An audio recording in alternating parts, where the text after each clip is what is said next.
বা বাতৰি আপোনালোকে সময়ে সময়ে সকলোখিনি লাভ কৰি থাকিব। এই মুহূৰ্তত এয়া এজন আৰক্ষী জোৱান দেখুৱাইছোঁ, তেওঁৰ শিলগুটি আঘাতত যথেষ্ট পৰিমাণে আঘাতপ্ৰাপ্ত হৈছে। এই মুহূৰ্তত দেখুৱাইছোঁ যে কি ধৰণে আচলতে তেওঁ দৌৰি ইয়াৰ ভিতৰত সোমাইছে। গতিকে পৰিস্থিতি যথেষ্ট পৰিমাণে অৱনতি হৈছে।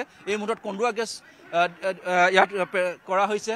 গতিকে বহু সংখ্যক আৰক্ষী লোক আঘাতপ্ৰাপ্ত হৈছে। অতৰ্কিত আক্ৰমণ, এই আক্ৰমণ আৰক্ষীক কৈছে অতৰ্কিতভাৱে, কাৰণ তেওঁলোকক খুব ভালভাৱে খুব সুন্দৰভাৱে আচলতে এই মুহূৰ্তত এয়া কন্দুৱা গেছ দিয়া আচলতে যি শব্দ, সেই শব্দ আপোনালোকে শুনিছে। আৰু যি ধৰণে তেওঁলোকে কিন্তু ধাৰাসাৰভাৱে কিন্তু এই মুহূৰ্তলৈকে শিলগুটি নিক্ষেপ কৰিয়ে আছে, সেয়া কেতিয়াও গ্ৰহণযোগ্য নহয়। যিহেতু দেখা পোৱা গৈছে আইন আৰু ন্যায়ালয়ৰ নিৰ্দেশ অনুসৰিহে বাক্সা যি জিলা কাৰাগাৰ আছে তালৈ অনা হৈছিল।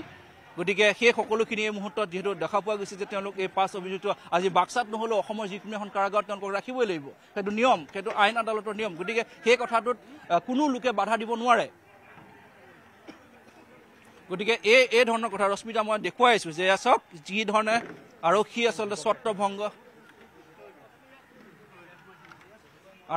এই ধৰণে ছত্ৰভংগ দি আচলতে তেওঁলোক কিছু নিশ্চয় বহুকেইগৰাকী সংখ্যক, কাৰণ এই আক্ৰমণ আছিল যি শিলগুটিৰ আক্ৰমণ, কাৰণ এইটো নতুনকৈ নিৰ্মাণ কৰি থকা এটা পথ। সেই পথত যিসমূহ শিলগুটি আছিল তেওঁলোকে যি ধৰণে আচলতে ধাৰাসাৰভাৱে আচলতে তেওঁলোকে দলিয়াইছে, সেই পৰিস্থিতিৰ কাৰণে কোনো আচলতে তাত আচলতে সাজু হৈ থকা নাছিল। গতিকে অতৰ্কিত যি ধৰণৰ শিলাবৰ্ষণ, সেই শিলাবৰ্ষণত বহু লোক আঘাতপ্ৰাপ্ত হৈছে। বহু লোকে শিলগুটিৰ আঘাতত পৰি গৈছে সেই স্থানত। আৰু দেখা পোৱা গৈছে বিশেষকৈ আৰক্ষীৰ লোকসকল যথেষ্ট পৰিমাণে আঘাতপ্ৰাপ্ত হৈছে। কিন্তু মই পুনৰ কৈছোঁ ৰশ্মিতা যে এই পৰিৱেশ কোনো গ্ৰহণযোগ্য নহয়। এয়া পৰিৱেশ আচলতে জুবিন গাৰ্গৰ ন্যায়ৰ কাৰণে যি ধৰণৰ আমি ডিজিটেল কেম্পেইনিঙৰ কথা কৈছোঁ, জাষ্টিছ ফৰ জুবিন গাৰ্গ আমি ডিজিটেল কেম্পেইন কৰিছোঁ।